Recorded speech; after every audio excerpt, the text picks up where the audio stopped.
News और मैं हूं आपके साथ सौम्या। स्वागत है आपका खास पेशकश में। सूरजपुर से एक अजीबोगरीब मामला सामने आया है, जहां गोबरी नाला पर बनने वाली पुलिया ही गायब हो गई है, जिसको लेकर इन दिनों क्षेत्र में चर्चाएं जोरों पर है। क्या है पूरा मामला, देखिए हमारी इस खास रिपोर्ट में। तस्वीरों में नजर आ रही गोबरी नाला भैयाथान विकास खंड के ग्राम करकोली और धरती पारा के मार्ग पर स्थित है, जिसमें परियोजना मद से पुलिया का निर्माण होना था, जिसको लेकर प्रस्ताव पारित किया गया।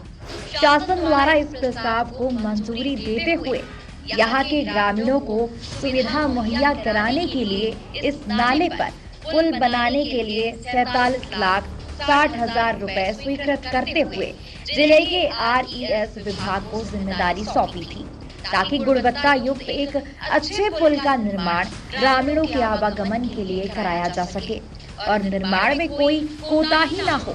इसके लिए RES विभाग को ही निर्माण एजेंसी भी बनाया गया था, लेकिन अधिकारियों की करनी के कारण आज भी यहाँ के ग्रामीण पहले की तरह ही नाला पार कर करकोली से धरती पारा जाने को मजबूर है। उनका यही मामला है। पूर्व में 2020-21 में प्रस्तावित था, जिसमें आज तक तो वहाँ पुल नहीं बना है। पहले क्या हुआ, प्रस्ताव देने के बाद इंजीनियर लोग आए थे तो बोले कि नहीं, यहाँ तो नहीं बन पाएगा, काहे ये छोटा पुलिया है, छोटा बजट है, यहाँ बनेगा तो बड़ा ही बनेगा। जिसके बाद इंजीनियर लोग चले गए। जब इस मामले की जानकारी हमें लगी तो हमारी टीम ने ग्राउंड जीरो पर जाकर स्थिति का जायजा लेना चाहा, जहां हमने पाया कि नाले के दोनों ओर बड़े बड़े अक्षरों में पुलिया की लागत के साथ उसके निर्माण का दिनांक साफ स्पष्ट शब्दों में लिखा था, लेकिन वहां कोई भी पुल का कोई नामो निशान नहीं था। लेकिन कागजों पर तो यह पुलिया ग्रामीणों के आवागमन के लिए बनी हुई जरूर नजर आ रही थी। जब इस संबंध में हमने ग्रामीणों से बात की तो उनका क्या कहना था, जरा आप भी सुनिए। मामला ये है, अभी कुछ दिन पहले हमको प्राप्त जानकारी के अनुसार कोरकोली से धरती पारा पहुंच मार्ग पर पुलिया निर्माण, जो कि 47,60,000 का है, लेकिन ना ही कोरकोली में ना ही धरती पारा में ऐसा कोई पुलिया निर्माण हुआ है और न ही कुछ है। कोरकोली सरपंच से जानकारी के अनुसार प्रस्तावित किया गया था, लेकिन निर्माण नहीं किया गया है। और इस पुलिया निर्माण का पूरे बंदर बाट करके और पुलिया को काम प्रारंभ और पूर्णता सत्यापन हो चुका है।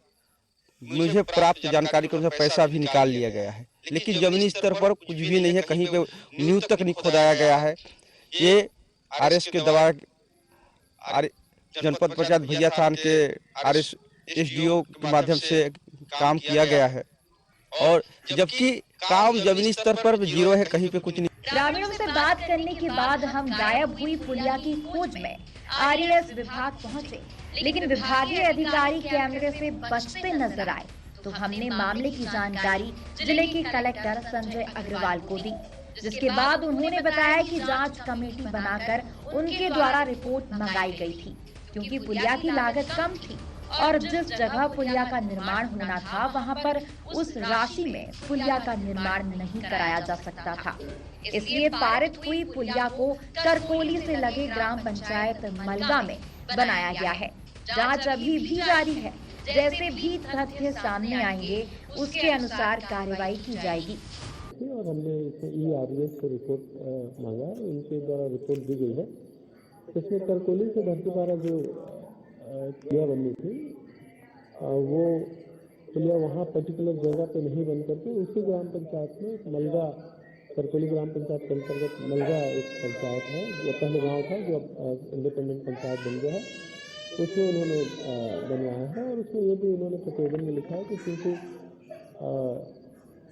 इस जगह पे जहाँ पहले से प्रस्तावित था, वहाँ पे लगभग 150 मीटर की पुलिया बनती, जो 47 लाख रुपए में नहीं बन सकता था, लेकिन उसी नदी पे उसी ग्राम पंचायत में लोगों की जानकारी में, लोगों की सहमति के आधार पर बनाया गया है। इसमें क्योंकि वहाँ पे उन्होंने फोटो वगैरह भेजा है, तो उसका डिटेल हम लोग जाँच कर रहे हैं। इसमें जो भी उचित होगा वो हम लोग कार्रवाई करेंगे। बहरहाल सूरजपुर कलेक्टर संजय अग्रवाल के निर्देश पर जांच कमेटी ने नाला पर से गायब हुई पुलिया तो जरूर खोज निकाली, लेकिन जिस जगह के लिए पुलिया की आवश्यकता थी वहां आज भी ग्रामीणों को नाला पार कर एक तरफ से दूसरे। देखी है, ये रिपोर्ट है छत्तीसगढ़ के सूरजपुर की। सूरजपुर में एक स्थान ऐसा भी है जहाँ पे बनी बुनाई पुलिया गायब हो जाती है। अब गायब भी कैसे होती है, क्योंकि कागज में तो पुलिया बनकर के तैयार है, पर धरातल में ये पुलिया आती ही नहीं है। यही वजह है कि जो ग्रामीण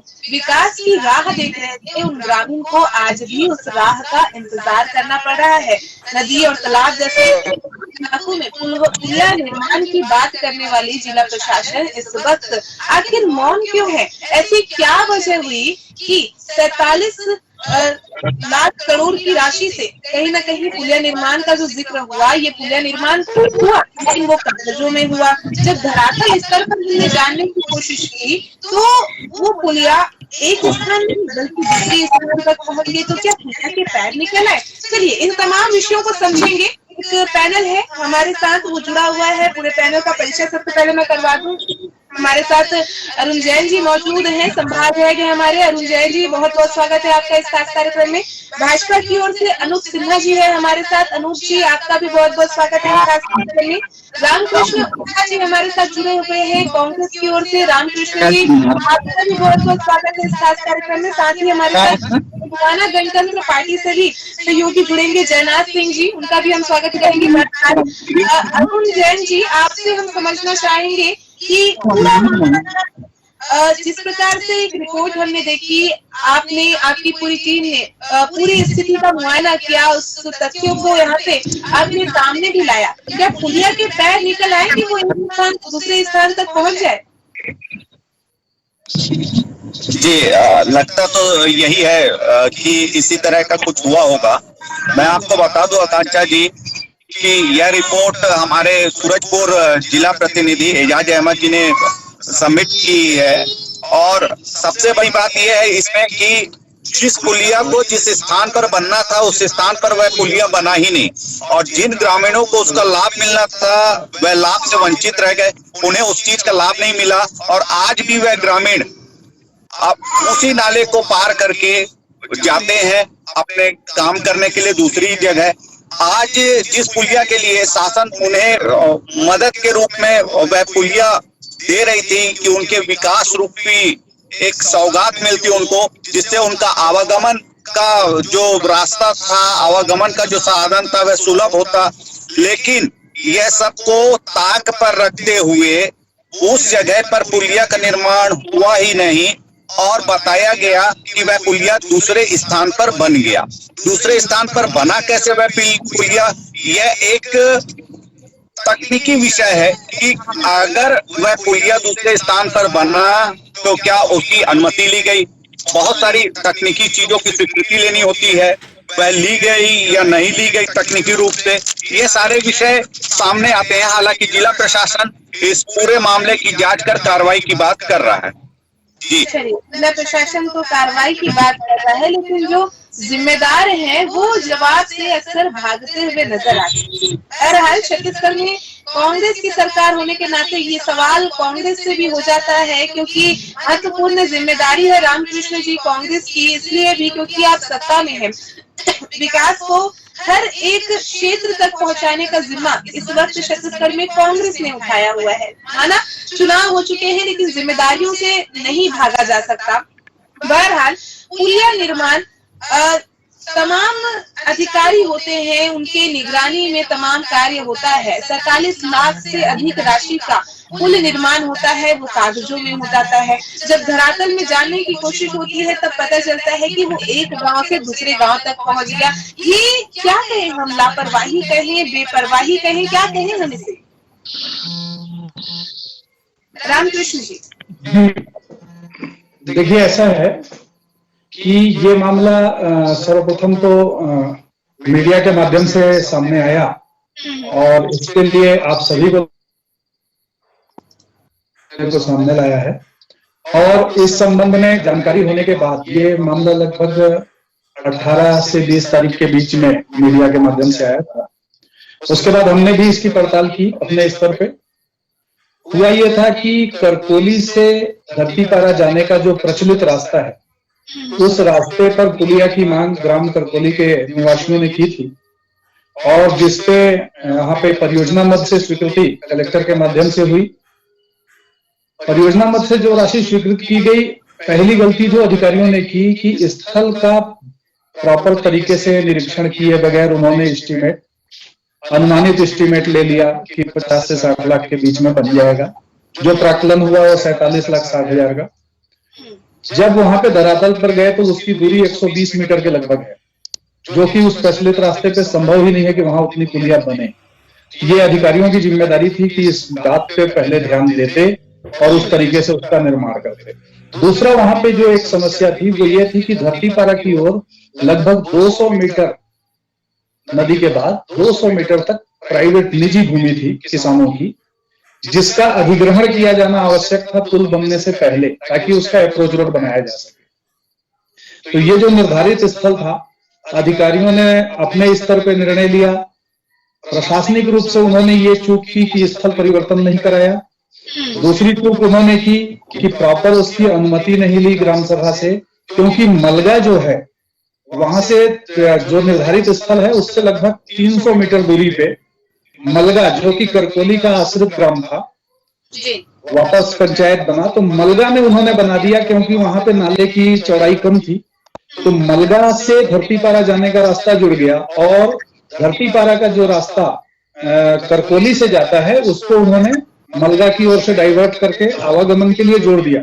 लेकिन चूंकि ग्रामीणों का प्रचलित रास्ता है और कई वर्षों से वो उस रास्ते से ही आवाजाही कर रहे हैं, तो उसको प्रॉपर तरीके से बनना चाहिए था और उस पर ध्यान देना था। दूसरी चीज, स्थल परिवर्तन। स्थल परिवर्तन के लिए उनको ग्राम सभा से पहले अनुमति लेनी थी प्रस्ताव का।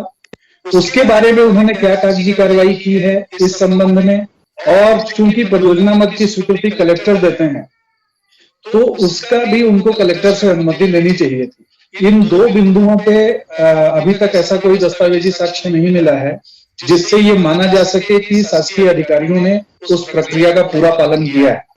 इस संबंध में माननीय कलेक्टर महोदय से भी चर्चा हुई, तो उन्होंने जांच कमेटी भी बनाई है, और जांच कमेटी इस बात की जांच कर रही है कि इसमें जो तकनीकी त्रुटि थी, पुलिया तो बना, मलगा में बना, उसी बजट में बना, वो ठीक है, लेकिन जो उसकी प्रक्रिया है, और चूंकि करकोली से धरतीपारा तक के ग्रामीणों की जो मांग थी, उस मांग से तो अब उन्हें दोबारा स्वीकृति तब तक नहीं मिलेगी जब तक कि इसकी जांच करके और पूरे तरीके से इस मामले को सही रास्ते में ला करके, दोषी अधिकारी हैं, अगर वित्तीय घोटाला हुआ है, कोई अनियमितता हुई है, तो उसकी शिकायत होनी चाहिए, उस राशि की वसूली होनी चाहिए, और जो तकनीकी त्रुटि है इसका भी सुधार होना चाहिए। और इस संबंध में पार्टी हमारी जो है वो भी ध्यान रख रही है, और कलेक्टर महोदय से निवेदन भी किया गया है, और जांच टीम जो है अपना कार्य कर रही है। चलिए, जांच दल जो है अपना कार्य कर रही है, लेकिन जिम्मेदार आखिर कौन है, ये जी अब आपसे जानकारी चाहेंगे भी, क्योंकि जब इस प्रकार की घटनाएं होती है, इस प्रकार की गलतियां होती है जिसमें बड़ी लापरवाही दिखती है, तो सीधा जो उसका स्वरूप है या फिर हम कहें वो गलती है, वो अधिकारियों पर ही थोप दी जाती है। तमाम अधिकारी विशेष तौर पर ध्यान दे, कसावट होनी चाहिए, ऐसा नहीं लगता आपको? जी आकांक्षा जी, मैं बताना चाहूंगा कि अधिकारियों पर इसकी जिम्मेदारी बनती है, और अधिकारी पूरी तरह से अरुण जी, अनूप जी से सवाल था, अनूप सिन्हा जी से। जी जी जी जी इस पूरे मुद्दे पर मैं सबसे पहले तो आपके जो यहाँ के संवाददाता हैं मोहम्मद एजाज अहमद जी और साधना न्यूज चैनल का आभार व्यक्त करता हूँ कि इतने बड़े घोटाले को आप लोगों ने पर्दाफाश किया है। और ये इस प्रकार का कोई पहला मामला नहीं है सूरजपुर जिले में। भौगोलिक दृष्टिकोण से अगर हम देखते हैं तो भैया काफी बैकवर्ड और ऊबड़ खाबड़ वनवासी क्षेत्र है। इस पूरे मामले में ये जो पुल करकोली से धरतीपारा पंचायत के बीच में बनना था, जिसकी लागत 47,60,000 रुपए थी, और इसके पूरे मामले में कांग्रेस के क्षेत्रीय विधायक, जिला पंचायत सदस्य और विधायक के नजदीकी लोगों ने बंदरबाट किया आरएस विभाग के साथ मिलकर। टेंडर की प्रक्रिया हुई नहीं। 3 लोगों का कोटेशन मंगाया गया और जो 3 लोगों का कोटेशन मंगाया गया, आप देखेंगे वो उसके सबके जो प्रोप्राइटर है, ऑनर है, वो सब तीनों कांग्रेस के लीडर हैं। जो एक का रेट था उसमें SOR रेट से 0.548 एबव, एक का रेट था SOR रेट से 0.53 एबव, और जिसे काम मिला उसका 0.77 बिलो है। आप समझ सकते हैं कि कितना बड़ा भ्रष्टाचार हुआ, कितनी बड़ी मिली भगत के साथ इतने बड़े काम को अंजाम दिया गया। जिम्मेदार कौन? जिम्मेदार इसमें शासन, प्रशासन और कांग्रेस के लीडर, क्षेत्रीय विधायक, सारे लोगों का इन्वॉल्वमेंट है इसमें। और ये इस प्रकार की कोई पहली घटना नहीं है, ऐसे 50 घटनाएं इस क्षेत्र में घटित हुई हैं। मैं तो जिम्मेदारी के साथ कह रहा हूँ। सिन्हा जी, भाजपा को जानकारी मिली होगी तो आपने भी शिकायत दर्ज की होगी इसकी। शिकायत की अभी हम तो ये पुल चोरी हो गई है, इसका अपराध पंजीबद्ध करवाने वाले हैं जियाथान थाने में। चलिए, अपराध भी इसमें दर्ज कराया जा रहा है, जांच की मांग भी हो रही है। और गोंडवाना गणतंत्र पार्टी से हमारे साथ जयनाथ जी जुड़ गए हैं। जयनाथ जी, चूंकि एक मसला है और जानकारी आपको भी है, आपके क्षेत्र का पूरा ये मामला है जहाँ पे एक पुल गायब हो जाता है अचानक से। 43 लाख अधिक की राशि से इस पुल का निर्माण तो होता है, लेकिन पुल क्या केवल कागजों में बना रहता है? हम जिम्मेदार अफसर या फिर हम कहें कि जिन्होंने लापरवाही करी है उन पर कार्रवाई की बात कर रहे हैं। आप भी एक जनप्रतिनिधि के तौर पर क्षेत्र में हैं, या फिर हम कहें एक पार्टी में होने के नाते आपका भी महत्वपूर्ण जिम्मा है। जानकारी आपको लगी होगी, आपने शिकायत नहीं कराई क्या कभी? असल में यहाँ शिकायत क्या कराएं?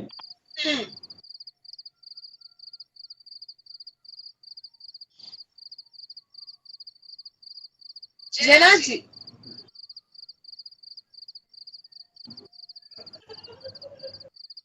चलिए, संपर्क नहीं हो पा रहा है, कोशिश करेंगे जयनाथ जी से पुनः संपर्क करके उनसे ये तमाम जानकारी लेने की। और अरुण जैन जी, अब आपके समक्ष आना चाहूंगी। हम जिस कार्रवाई की बात कर रहे हैं, क्योंकि पुल यदि कागजों में बन सकता है तो कार्रवाई भी कागजों में हो सकती है। कड़ी एक्शन की बात जो लापरवाही की जा रही है, लापरवाहियों से सफावत भी आनी चाहिए। जी आकांक्षा जी, इसमें मैं यह बताना चाहूंगा आपको कि यह पूरी तरह से इस चीज की जिम्मेदारी और जवाबदारी उन अधिकारियों की है जिन्हें शासन लाखों रुपए सालाना देती है तनख्वाह के रूप में। और तकनीकी रूप से अगर देखा जाए इन चीजों को, तो तकनीकी रूप से यह महत्वपूर्ण होता है कि सबसे पहले वह स्थल चयन करते हैं। स्थल चयन के बाद उसका जो एस्टीमेट बनाते हैं, एस्टीमेट के बाद एक पूरे प्रोसेस से गुजर करके यह प्रक्रिया होती है, तब जाकर के किसी चीज की स्वीकृति मिलती है। अब ऐसी स्थिति में स्वीकृति मिल जाने के बाद वहां पर पुलिया ना बन करके दूसरे स्थान पर बनना उसका अपने आप में कई सवाल खड़े करता है कि ऐसा कैसे हुआ। या तो उन्होंने कागजों में ही खाना पूर्ति कर ली और कागजों में खाना पूर्ति करके उस प्रोसेस को आगे बढ़ा दिया, और अगर यदि ऐसा नहीं था तो क्या ये जब रहते हैं तकनीकी रूप से, इनकी इंजीनियरिंग की डिग्री होती है और भी कई तरह से इन्हें उस चीज को एक एस्टीमेट बनता है सारी चीजों का। जब ये ज्वाइन करते हैं, बाकायदा इन्हें इंजीनियर होते हैं, सब इंजीनियर होते हैं, SDO होते हैं, ये क्या करते हैं वहां पर, ये क्या कर रहे थे उस समय? सबसे बड़ा सवाल तो यही है अपने आप में कि ये कर क्या रहे थे, ये अपनी जिम्मेदारी कैसे निभा रहे थे जो जिम्मेदारियां इन्हें मिली हुई थी। और यदि इतनी बड़ी खामी हुई है तो जिला प्रशासन को इस पर कड़ी से कड़ी कार्रवाई करनी चाहिए। इस तरह हुआ कैसे, ये अपने आप में एक बड़ा सवाल है। बिल्कुल, ये अपने आप में बड़ा सवाल इसलिए भी है कि बना बुनाया पुल आखिर चल करके दूसरे स्थान पर चले जाता है। अधिकारी पूर्ण रूप से मौन रहते हैं। जब मीडिया से मदद करना चाहता है तो मीडिया की किसी भी प्रकार की जानकारी साझा नहीं की जाती। यहाँ तक से जवाबदेह लोग भी चुप्पी साध लेते हैं। ऐसे में कार्रवाई की मांग तो जरूर हो रही है। और जयनाथ जी, चूंकि एक महत्वपूर्ण मसले का यहाँ पे हो रहा है और आपको जानकारी भी है, बहरहाल जो जिम्मेदार हैं उन जिम्मेदार पर कार्रवाई की हम बात कर रहे हैं। किस प्रकार की कार्रवाई होनी चाहिए, दोबारा इस प्रकार गलती ना हो, इस प्रकार से रिपीटेशन ना हो इस प्रकार की लापरवाहियों का, इसके लिए क्या प्रयास होने चाहिए आपके नजरिए से? देखिए, पूरा छत्तीसगढ़ देख रहा है और ये मामला कूट रचना का है। कूट रचना मतलब शासकीय दस्तावेजों पर ये ग्रासी तो दाएं बाएं कर ही रहे हैं, बिना प्रोसेस पे गए। मैं कहता हूं कि कूट रचना का मामला है। दस्तावेज पे दिखाया जा रहा है कि उसकी जगह पे पुल बनाया गया है जहां पे ये वर्कआउट जारी हुए थे और ये पुल कहीं और बना दिया गया है। तो मामला कूट रचना का है। कूट रचना का आपराधिक मामला है, तो सबसे पहले FIR होनी चाहिए। सबसे पहले इनको जेल भेजा जाना चाहिए जितने लोग इसमें सम्मिलित हैं। चाहे वो, जैसे अब यहाँ पर सबसे बड़ी जो बात है कि ये जो पैसा जारी हुआ इनको, अगर चेक कटा होगा तो चेक किसने काटा? चीफ इनके इंजीनियर जो है, अगर यहाँ पर बिना सुपरविजन किए इनको पैसा जारी हो रहे हैं क्या? न्यास मत का पैसा है। अगर कलेक्टर साहब इसमें अपना हाथ झाड़ रहे हैं, पल्ला झाड़ रहे हैं कि उनके जानकारी पे नहीं है। मामला 47 लाख रुपए का है, 47,000 के नहीं है। मामला 271, 275 एक के क्षेत्र का है ये। तो इस मामले पे ये कूट रचना से संबंधित मामला है। सबसे पहले इसमें आपराधिक मामले तक FIR होनी चाहिए थी। अभी मांग करेंगे आप लोग? जानकारी तो आपके पास भी है। गोंडवाना दत्तन पार्टी इसमें मांग भी करेगी और जरूरत पड़ा तो हम कोर्ट के रोड से लेकर कोर्ट तक जाएंगे। इस मामले को हम कोर्ट में लेके जाएंगे और जितने लोग इसमें सम्मिलित हैं, चाहे वो कोई भी व्यक्ति, उसके ऊपर आपराधिक मामला दर्ज होना चाहिए। चलिए, आपराधिक मामला दर्ज होना चाहिए, ये कहना है गोंडवाना गणतंत्र पार्टी का। सड़क से लेकर के न्यायालय तक की लड़ाई पूरे मामले में जाहिर सी बात है जनहित का मसला है। हर राजनीतिक दल को इसमें बढ़ चढ़ करके हिस्सेदारी अपनी निभानी चाहिए। और अनूप सिन्हा जी, चूंकि उन्हीं कार्रवाई का हम जिक्र कर रहे थे और आप भी इसी बात का जिक्र कर रहे थे कि कार्रवाई कड़ी होनी चाहिए। हम बात तो करते हैं, लेकिन क्या भरोसा जता पा रहे हैं कि कार्रवाई होगी उन अधिकारियों पर, उन भ्रष्ट अधिकारियों पर जिन्होंने भ्रष्टाचार किया, जिन्होंने लापरवाही की? अनूप सिन्हा जी, चुनौतीपूर्ण विषय तो है, क्योंकि अधिकारी से लेकर के नेता तक इस पूरे मामले में इन्वॉल्वमेंट सभी का है। आप समझ सकते हैं, जब कोई काम की प्रक्रिया पूरी होती है तो सबसे पहले जहाँ काम होना होता है उस ग्राम पंचायत का प्रस्ताव लगता है। उसके बाद संबंधित अधिकारी, विभाग का अधिकारी वहां जाकर के उसका प्रस्ताव बनाता है, उसका एस्टीमेट बनाता है। उसके बाद SDO के माध्यम से प्रक्रिया आगे बढ़ती है। इसका काम सेंक्शन होता है, कैश सेंक्शन होता है। उसके बाद टेंडर की प्रक्रिया होती है। उसके बाद काम जब कंप्लीट होता है उसके बाद उसका मेजरमेंट होता है और मेजरमेंट के बाद काम कंप्लीट होने के बाद हैंडओवर, टेक ओवर की प्रक्रिया होती है। और देखिए, अगर कलेक्टर साहब ने कितने गैर जिम्मेदार बात कहा, उन्होंने कहा कि पैसा कम पड़ गया तो हमने उस पुल को मलगा में बना दिया। अगर आपने मलगा में बना दिया तो काम समाप्ति के बाद जो हैंडओवर का विषय होता है, टेक ओवर का जो विषय होता है, उससे आपने करजोली के पंचायत के साथ हैंडओवर टेक ओवर कैसे किया था? तो बहुत चिंता का विषय है। तो इसमें सब लोगों का इन्वॉल्वमेंट है। मैंने पहले भी कहा था, ऐसे 50 घटनाएं हैं इस क्षेत्र में जहां पुल बने नहीं, उसका रिपेयरिंग हो गया पुराने पुल का और उसका पूरा पैसा निकल गया। सिन्हा जी, इसमें भाजपा क्या करेगी? अभी इस मुद्दे को सबसे पहले हमारे भारतीय जनता पार्टी के क्षेत्र के जो जनपद सदस्य आसाम प्रजापति जी ने उससे सबसे पहले इस विषय को उठाया और वहीं से मामला हाईलाइट हुआ। और अभी आपके चैनल के माध्यम से आप पूरी दुनिया, देश और दुनिया देख रही है इस विषय को। और आने वाले समय में इसमें इन्वॉल्वेड जितने अधिकारी और लीडर हैं उस पर अपराध का प्रयास तो करेंगे। अपने अपनी ओर से कोशिश करेंगे। और अब आपकी समझ में कि इस वक्त कांग्रेस की सरकार है और ऐसे में उम्मीद कांग्रेस से ही जागती है। कार्रवाई का लगातार जिक्र हो रहा है, आप लोग भी अपनी ओर से जो भूमिका है, आपकी जो जिम्मेदारी है उसे निभाएंगे, क्या समझे हम? देखिए, बिल्कुल ये बात ऐसी है जैसा कि अभी सिन्हा जी ने बताया, टेंडर की प्रक्रिया और कार्य की प्रक्रिया, तो ये उसी प्रकार का प्रोसेस है, जांच भी और जिम्मेदारी तय करना भी। सिर्फ ये कह देने से कि विधायक, नेता और अधिकारी इन्वॉल्व हैं, ये पूरा नहीं हो जाता। ये तय करना पड़ता है कि उस समय उस कुर्सी पर कौन था, अधिकारी की कुर्सी पर कौन था, टेंडर किसने लिया, चेक किसने काटा। जैसा कि अभी के राम जी ने बताया कि चेक जो काट रहा है, चेक जो कर रहा है, जो साइट विजिट कर रहा है। अब अभी आपको बता दूं कि ये घटना जो है वो 2020-21 की है, और उसके बाद सूरजपुर के कलेक्टर और आरईएस के एग्जीक्यूटिव इंजीनियर बदल चुके हैं। तो वर्तमान कलेक्टर भी जब तक पूरी तरह से संतुष्ट नहीं हो लेंगे किसी अधिकारी या उसके प्रति, तो वो कार्रवाई के लिए सीधे सीधे कैसे कह सकते हैं। इसी प्रकार से हम भी जब तक ये जिम्मेदारी नहीं तय कर लेंगे कि किस इंजीनियर की वो जवाबदारी थी कि वो एस्टीमेट बनाए, उस काम को चेक करे, किस एसडीओ ने उसको पास किया, पास ऑर्डर किसने लगाया, किस एग्जीक्यूटिव इंजीनियर की साइन से हुए। क्योंकि एग्जीक्यूटिव इंजीनियर एक पद है, लेकिन उस पर बैठा कौन व्यक्ति था, वर्तमान में जो एग्जीक्यूटिव इंजीनियर है उसको तो जिम्मेदार नहीं ठहरा सकते। तो ये जांच का विषय है और जांच हो रही है। और जहां तक मैं आपको बता दूं कि आपने बताया, ठीक है, एजाज अहमद जी ने बहुत मेहनत की, आपके संवाददाता ने, और सबसे पहले इस मुद्दे को अगर उठाया तो कांग्रेस व्यापार प्रकोष्ठ के प्रदेश उपाध्यक्ष नरेंद्र जैन ने नई दुनिया में इस खबर को छापा था। आप सबकी जानकारी के लिए बता दूं तो कांग्रेस भी भ्रष्टाचार के मुद्दे पर जनता के साथ है। हमारा भी कर्तव्य है कि हम जनहित, बिल्कुल, ये हमारी जनहित के मुद्दों पे कांग्रेस हमेशा भ्रष्टाचार के खिलाफ है, और अगर दोषी पाए जाते हैं तो उन पे कार्रवाई जरूर होगी। इन तमाम चर्चा के बाद और जो अधिकारी से जानकारी आपके समक्ष आई है, और इस अधिकारी की जानकारी के बाद जो जांच के आश्वासन है, तो आप आश्वस्त हैं पूरे मसले पर जांच को लेकर के? अरुण जैन जी। जी, मैं कहना चाहूंगा कि किसी भी कार्यकाल, किसी भी ई या एसडीओ या सब इंजीनियर के कार्यकाल में यह हुआ, ये एक अलग बात है।